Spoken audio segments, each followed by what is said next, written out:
Vereen, and you're watching live mission coverage for the NASA SpaceX Crew-4 mission. We are currently awaiting Crew-4 to ingress or board Dragon Freedom for their return flight home.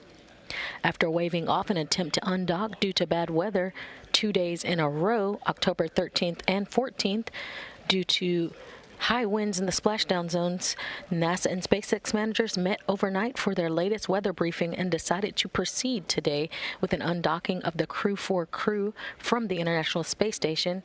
We're looking at the undocking time of 10:35 a.m. Central Time, 11:35 a.m. Eastern Time. Additional weather briefing analysis will continue prior to the crew boarding the Crew Dragon Freedom for final pre-undocking preparations.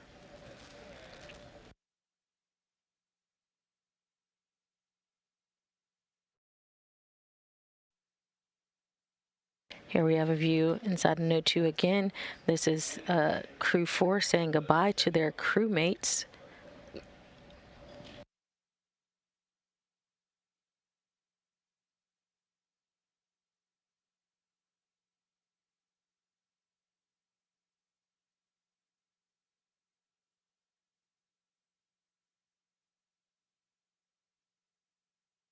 We are currently awaiting all 4 crew members of Crew-4 to ingress or board Dragon Freedom for their return flight home.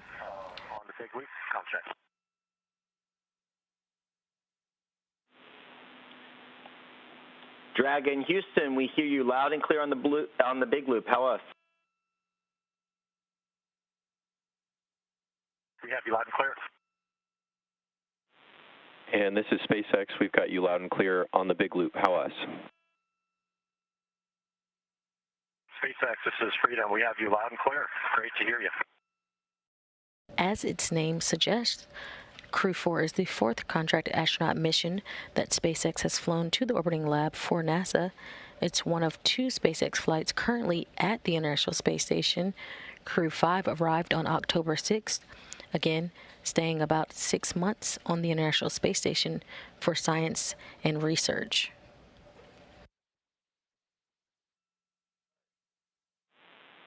Joe, we've got you on the big loop, ready to copy. We are complete through most of suit donning. Wadi is still out of her seat. Suit donning is complete, but out of her seat, not strapped in, ready for hatch closure. And Samantha is not yet strapped in, ready to check PPR of the ISO valve, looking for a go for hatch closure. And Dragon, you are go for hatch closure. You go for hatch closure, so we're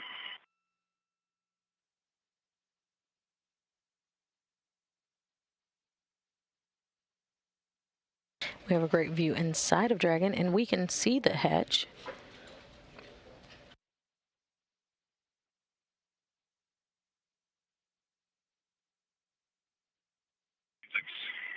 Freedom on the big loop for hatch closure. Go for hatch closure. As we were getting ready to close the hatch, Samantha just noticed that it looks like one of the hatch O-rings slipped out of the groove, so we'd like to push that in manually and then continue with hatch closure. Outer hatch seal.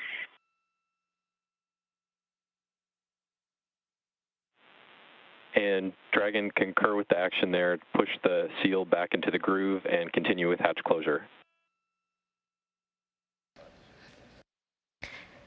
We have hatch closure on Dragon confirmed, and we're looking for the APAS hatch to be closed on the International Space Station.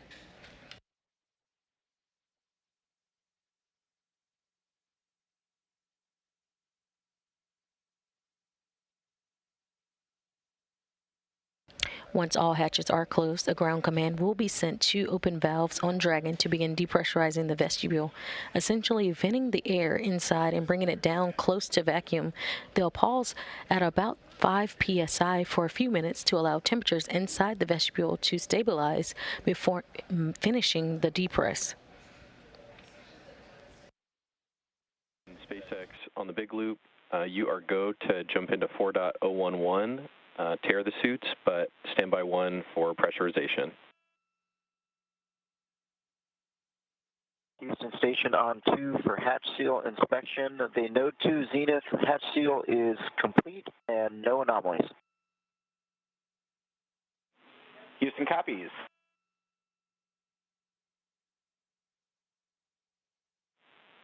Freedom, SpaceX on the big loop for timeline impacts and return to Earth plan.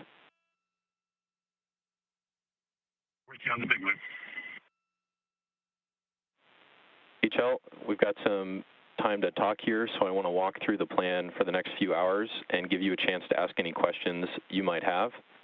First, we expect about 20 minutes remaining here on the vestibule leak check, complete around 1550. After that, we have some final vehicle reconfigurations prior to undock and are targeting 1600 for undock sequence start. How copy?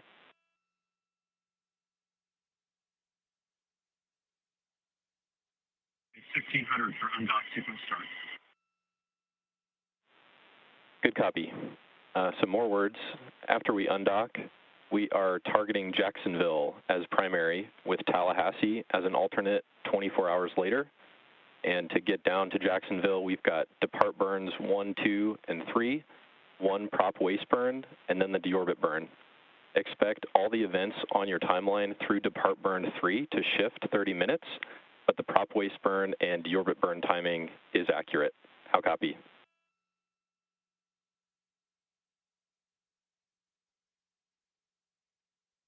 We copy all. Continuing, latest forecast in Jacksonville shows winds averaging below 7 knots, shallow waves, no rain, great weather to land. Our recovery vessel Megan is on site, not tracking any issues. They're ready to get you out of the water. And I just got word from Rick on the boat. He said, see you soon.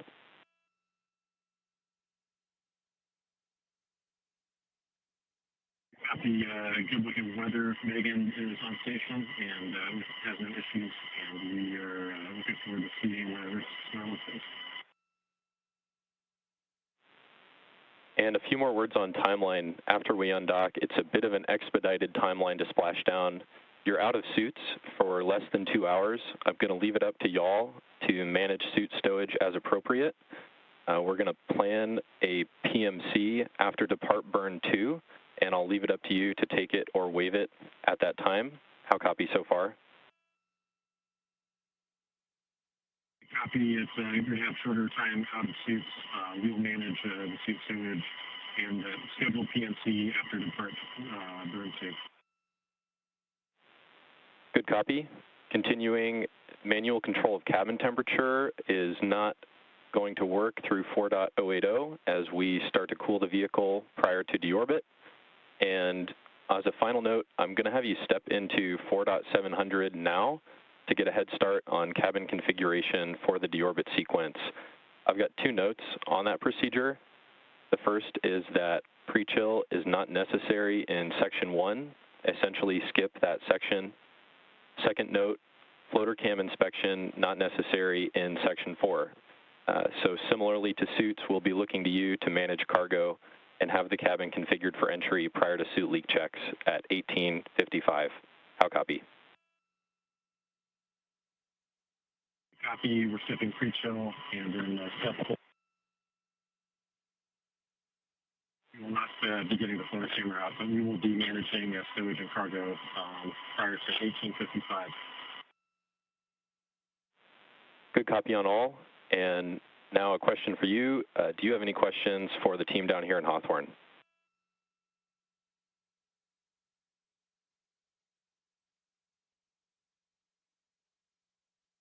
I would like to know what the froyo of the day is.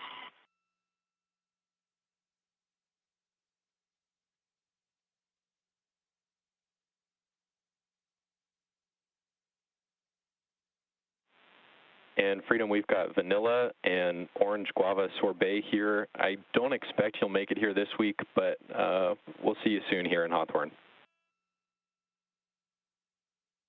Great. Sure appreciate it. We don't have any other questions. We're looking forward to seeing folks on the Megan. Copy all, Freedom. We're looking forward to seeing you as well, and I'll be back with you shortly on vestibule leak check status. My name is Kate Tice, and I'm the Quality Systems Engineering Manager here at SpaceX. Joining me today from NASA Communications is Sandra Jones. Welcome. Thanks for having me, Kate. It's great to be here. So once Dragon departs station, the crew's flight home is expected to last around 5 hours. Upon separation from station, Dragon will use its Draco engines to thrust away from the station in a series of carefully choreographed maneuvers. Which you see a couple of those thruster ports there on your screen. It'll use those Draco engines to thrust away from the station in a series of carefully choreographed maneuvers or 4 departure burns to increase the distance between the spacecraft and the space station. From there, a phasing burn will place Dragon on a trajectory back to Earth. And next on its trip is Freedom, SpaceX on the big loop, vestibule leak check nominal, and we're going to step into residual depress imminently.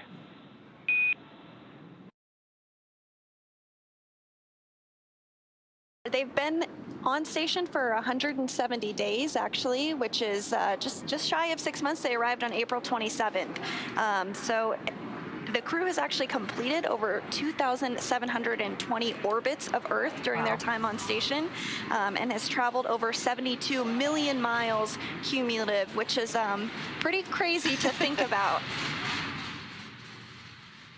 But I'm sure you're right. I bet there is some bittersweetness to it. Excited to see your family, but sad to be leaving this environment. On the big loop, final reconfigurations for undock are complete and nominal.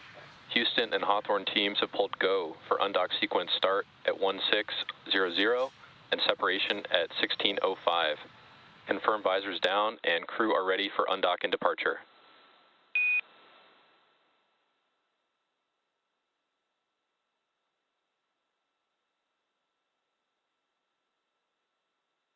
And SpaceX Freedom copies full to go for undock. Our visors are all secured closed, and we are ready for undock. Copy all. So we're expecting the call for the undocking sequence to begin in just moments Freedom, from now. SpaceX on the big loop, undock sequence commanded. And there you heard it. Perfect timing, Sandra. Appreciate it.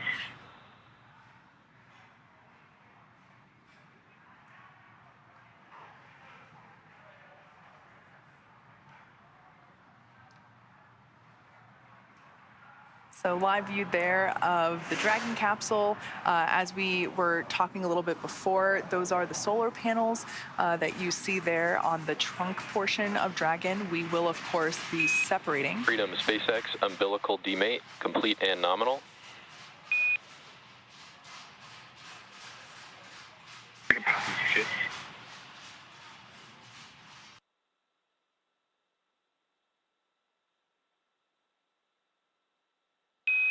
Dragon, SpaceX on the big loop, all hooks open.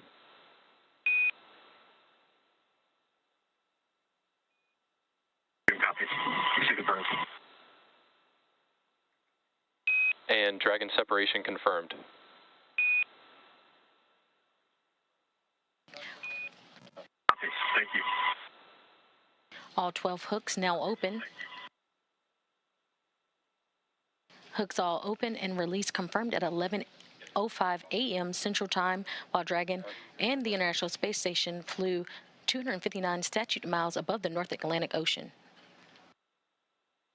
Freedom Station on the big loop. Station. We're sad to see you go. We wish you Godspeed, safe re-entry and landing, and calm seas. We're going to miss you guys. We're thankful for your mentorship. Enjoy your time with your families. For the good work station.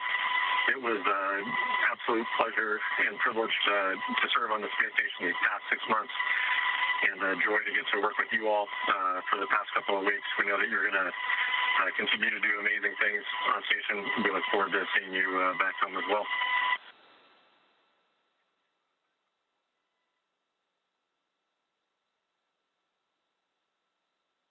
And those were words from the crew on the ISS to the crew inside Dragon Freedom, giving them farewells as they head on their journey back to home on Earth. And Freedom, SpaceX on the big loop, depart burn 0 was nominal. Copy.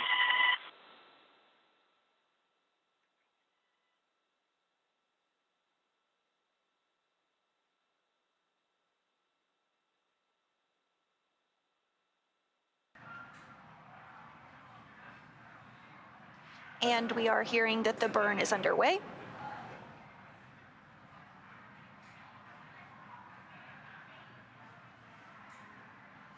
So this burn is going to increase the initial opening rate between Crew Dragon and the space station. And as you mentioned, Kate, that this burn utilizes the service section Dracos. Freedom, SpaceX on the big loop, depart burn 1 nominal. At this time you are go to doff suits per procedure 4.012 if desired. If you do take the suits off and stow them, we ask that you stow with visors closed. And finally, a reminder that the big loop will be deactivated following Dragon's exit from the approach ellipsoid.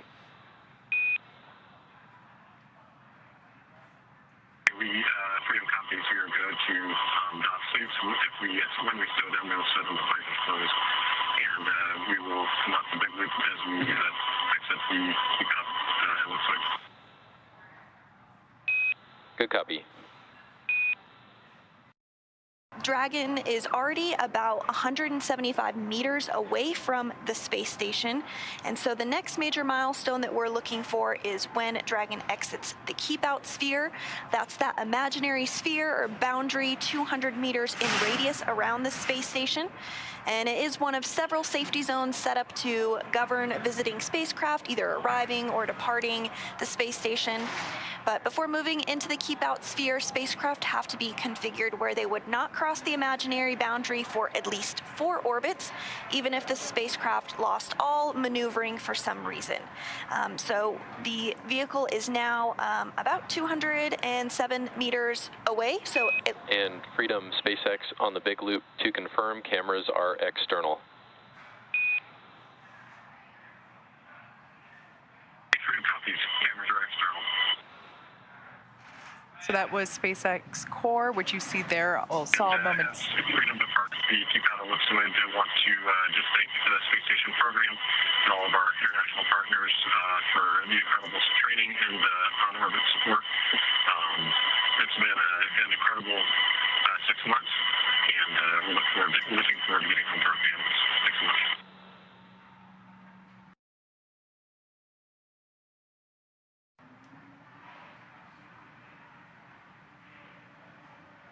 Sounded like some nice words there from Commander Chell Lindgren.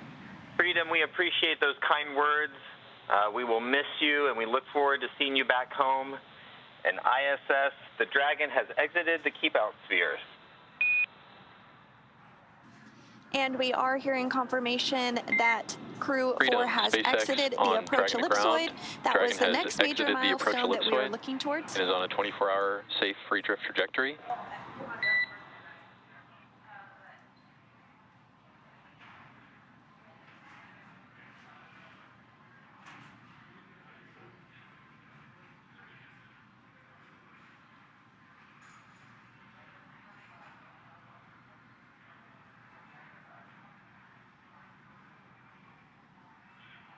There on your screen is SpaceX Core Jake Vendel. And Freedom, SpaceX, repeating my last, Dragon has exited the approach ellipsoid and is on a 24-hour safe free drift trajectory.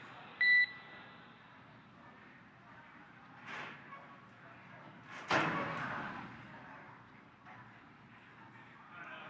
SpaceX Freedom copies out of the approach ellipsoid and 24-hour free drift. Thanks. Departure burn number 3 has started. This is an autonomous firing of the Draco thrusters on the Crew Dragon spacecraft. The crew is awake and monitoring. They were not the ones that sent the command, but are monitoring in the unlikely event that they need to take over. They're awake and they are donning their spacesuits.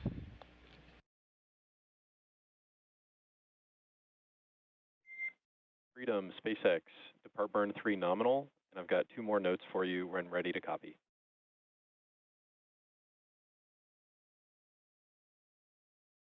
Okay, Freedom copies nominal depart 3 burn, and we're ready to copy. Farmer, 2 notes. We are about to enable deorbit sequence and entry on the vehicle, and you'll see the flag go high in a minute. And second, we are handing over down here in Hawthorne. It's been an absolute pleasure working with you today, and we all wish you luck through deorbit. We are leaving you in the very capable hands of Arthur and the rest of Shift 2.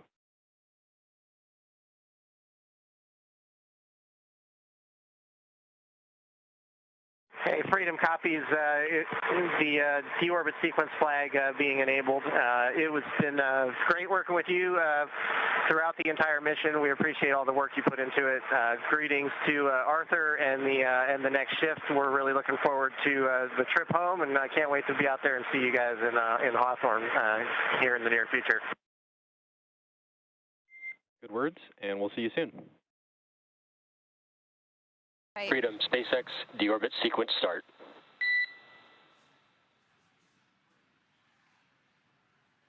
We see it. And there we did hear the call out that the deorbit sequence start is underway. So next up, we'll be looking towards trunk separation here shortly. We should hear that call out here soon. Right now, the claw is where the umbilicals for power and telemetry from the trunk and its solar arrays are connected to the capsule. So we'll be looking for those to be disconnected, and then Dragon will be running exclusively on its battery power. And then after that, we'll see the trunk jettison, and that trunk jettison will harmlessly burn up in the Earth's atmosphere. It's not necessary for re-entry, so at that point, it will be just the small capsule, kind of like the one you see right behind us here. It'll look very similar to that as it re-enters the Earth's atmosphere. Yeah, and actually jettisoning the trunk will expose the heat shield that's required for re-entry as Dragon reorients itself for splashdown. Freedom, SpaceX, we see nominal trunk jettison.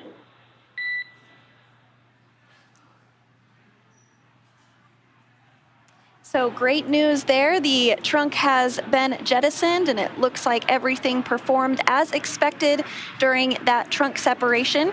So with the telemetry, looking good, the nitrox system is now primed for cabin and suit cooling, and the heat shield is now exposed and ready for that atmospheric re-entry. Hey, SpaceX Freedom, didn't copy your trunk separation. Copy, Freedom, we had a handover there, but just to confirm, we did see a nominal trunk jettison. Freedom copies. Hearing 10 seconds until the burn begins.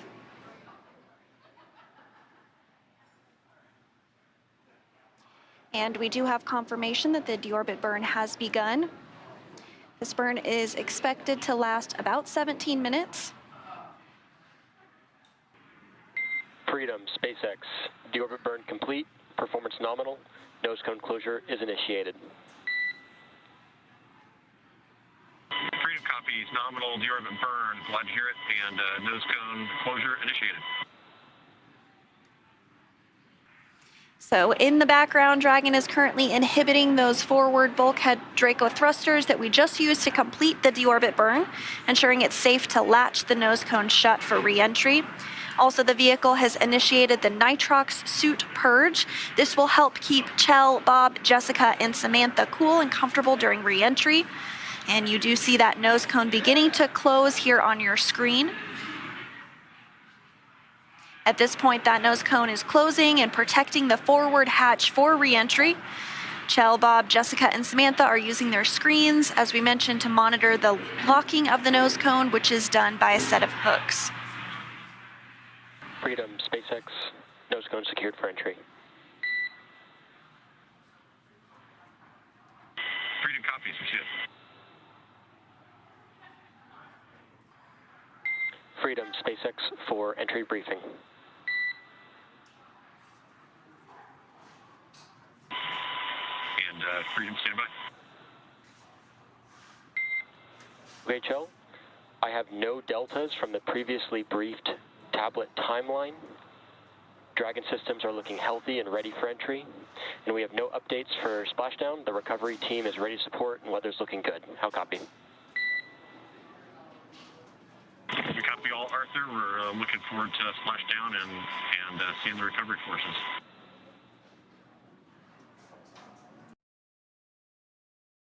And SpaceX, from Freedom, tablets are secure, restraints are tightened, and our visors are down. We are ready for entry. And again, we are going to be entering that blackout communication period. But once we are on the other side of that, things will happen pretty quickly. The drogue chutes will deploy. And SpaceX Freedom tablets are all secure. SpaceX copies. Thank you, Freedom. And at this time, we're just over 5 minutes from predicted comm blackout. We will see you on the other side at 2049.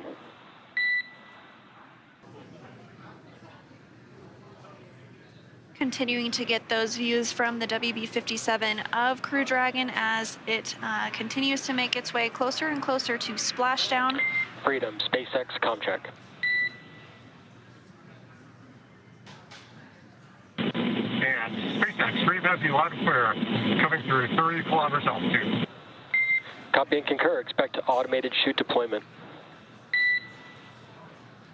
Freedom copies. We'll be monitoring. And HEPS is converged. Expect nominal chute deployment altitude. Freedom copies. Looking for nominal chute deployment. Well, Jesse, it is absolutely phenomenal to hear from the crew on the other side of that communications blackout period. We are continuing to get these great views from the WB-57 high altitude aircraft, providing that thermal imagery. We did even see the tail of entry of the vehicle, and it's just absolutely beautiful to see that. Bracing for drones. Corps here communicating with the crew, giving them a heads up that they should feel the drogue chutes deploying here shortly, followed by the main chutes just about a minute later. The drogue chutes do help to slow the vehicle down to about 350 miles per hour, whereas the main chutes will deploy, after the main chutes deploy, it will slow the vehicle down even more, and by the time that the vehicle splashes down, should be around 16 miles per hour.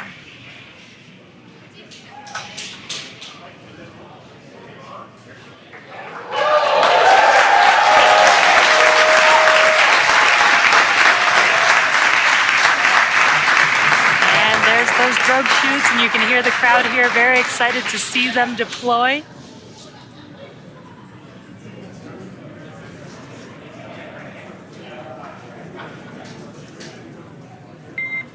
Drogue chute descent rate nominal and visual on 2 healthy drogues. Freedom copies.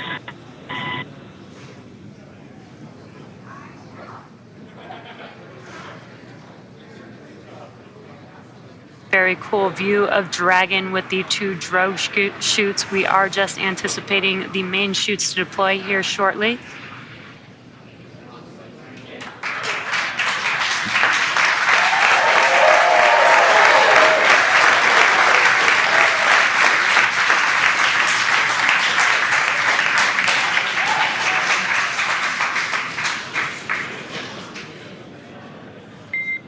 Main chute descent rate nominal, visual on 4 healthy mains. Dragon is beginning to increase pressure in preparation for landing. And the mission control team here in Hawthorne is reporting the precise landing coordinates to the recovery team. So we did get that confirmation on the main chutes. 600. The crew is now 600 meters away from splashing down. We do expect splashdown in about 2 minutes from now.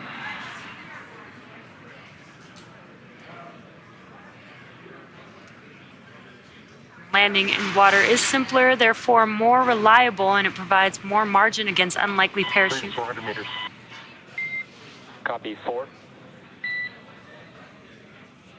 Provides more margin against unlikely parachute issues. We had to learn how to make Dragon waterproof, but once you do, it is a rinse, review, and reuse type of process. And we are just about a minute away from splashdown of the Dragon vehicle back onto planet Earth, and hearing good callouts of the altitude of Dragon as it's at 200 meters. We're bracing for splashdown. Copy, brace for splashdown. And again, that descent rate is as expected here. Pretty soon we should be able to see the view of the ocean come into view as Crew Dragon Freedom with 4 astronauts on board prepares to splash down after spending 170 days in space after launching on April 27th.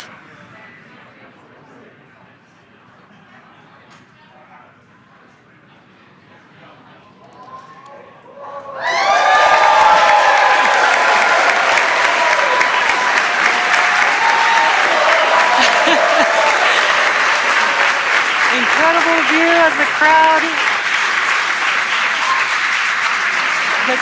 goes wild for Crew-4.